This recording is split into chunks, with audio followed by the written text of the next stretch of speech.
कुछ माएँ इस गिल्ट में रहती हैं कि अगर वो ब्रेस्ट फीडिंग नहीं करा रही हैं तो वो एक अच्छी माँ नहीं है। तो ये बात भी गलत है।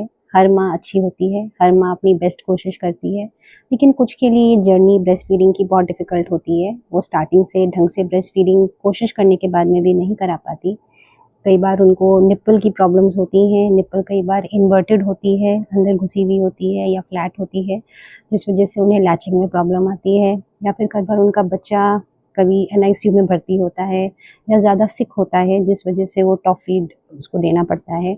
और भी कई प्रॉब्लम्स होती हैं कईयों की, जिस वजह से वो ब्रेस्ट फीडिंग नहीं करा पाती ढंग से। तो ऐसे केस में बच्चे का जो पेट है वो भरना ज़्यादा ज़रूरी है।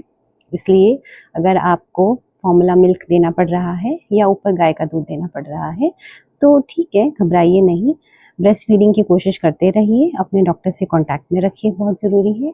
और अगर आपको चूज़ करना पड़ रहा है कि फॉर्मूला दें या गाय का दूध दें, तो उसमें फॉर्मूला मिल्क ज़्यादा बेटर होता है, क्योंकि फॉर्मूला मिल्क जो बनता है वो माँ के दूध के बराबर बनाया जाता है।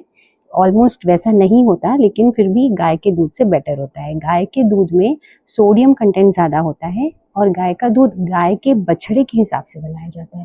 गाय का बछड़ा जो होता है पैदा होते ही खड़ा हो जाता है थोड़े घंटों में और चलने भी लगता है, लेकिन इंसान का बच्चा 1 साल तक नहीं चलता।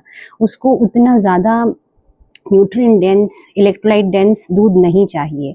जो इंसान के बच्चे को इतना हेवी दूध की ज़रूरत नहीं होती है। इसीलिए फॉर्मूला मिल्क बेटर होता है काउस मिल्क से। फॉर्मूला मिल्क बनाने का तरीका भी समझना बहुत ज़रूरी है। उसको ऐसे ही कई बार मैंने देखा है लोगों को कि पानी में घोल के बना देते हैं। उसका एक प्रॉपर तरीका होता है जो लेबल के पीछे लिखा हुआ होता है।